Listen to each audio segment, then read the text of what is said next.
Hi అండి. ఇవాళ మీకు చూపించబోయేది పప్పు టమాటానండి.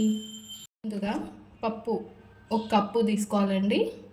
తర్వాత 2 టమాటాలు, 2 ఉల్లిపాయలు, 6 పచ్చిమిర్చిలు తీసుకోవాలండి.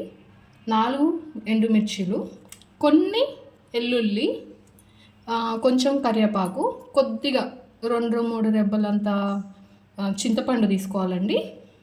పప్పుని శుభ్రంగా కడుక్కొని పెట్టుకుందామండి. ఇలా శుభ్రంగా కడుక్కోవాలండి. కుక్కర్లో ఇలా శుభ్రంగా కడుక్కున్న తర్వాత ముందుగా 1/2 స్పూన్ పసుపు వేస్తున్నానండి. ఉప్పు వేస్తున్నానండి. కారం వేస్తున్నానండి. తర్వాత 6 పచ్చిమిర్చులు, టమాటా ముక్కలు వేస్తున్నానండి. తర్వాత ఉల్లిపాయ ముక్కలండి వేసాక వాటర్ ఒక గ్లాస్ తీసుకున్నానండి, పెద్ద గ్లాసు.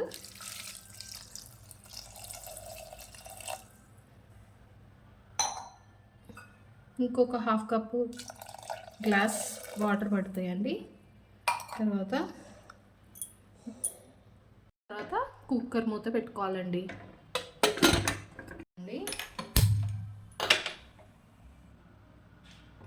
ఇలా 3 విజిల్ వచ్చాక బంద్ చేద్దామండి.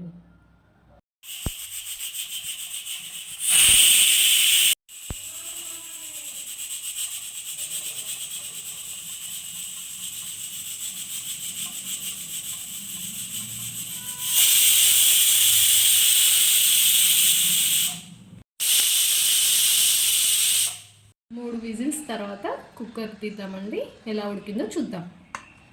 బాగా ఉడికించిన తర్వాత స్మాష్ చేయండి ఇలా ఇంకడ్డతోటి.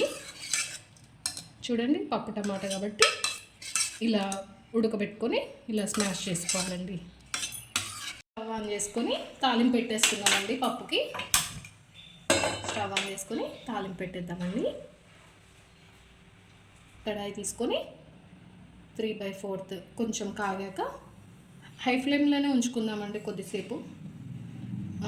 కొద్దిగా 1/2 కప్పు అంత ఆయిల్ పడుతుందండి. ఇందులో వెల్లుల్లిపాయ వేస్తున్నానండి.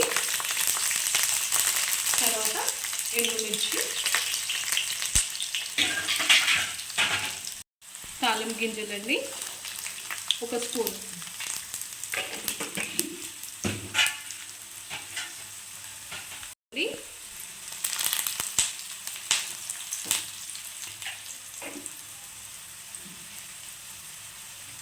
పసుపు అండి. పప్పులో వేసాం కదండి, కొంచెం వేసుకుంటే సరిపోతుందండి. పసుపు చిటికెడు వేస్తే చాలు. ఎక్కువ వేసాక కొంచెం కలుపుకుందామండి, గోల్డెన్ బ్రౌన్ కలర్ వచ్చేదాకా. తర్వాత అండి ఇందాక ఉడికించుకున్నాం కదండి పప్పు, చింతపండు రెంబ వేస్తున్నానండి. ఒకసారి ఇలా కలుపుకోవాలి. చింతపండు రసం వద్దండి, ఎందుకంటే పప్పు టమాటా కాబట్టి కొంచెం ఒక ముక్క అంత 4 రెబ్బలంతా చింతపండు పడాలి, అందుకే వేస్తున్నాను. తాలింపు ఇలా అయిపోయిన తర్వాత తాలింపు వేస్తున్నానండి పప్పులో.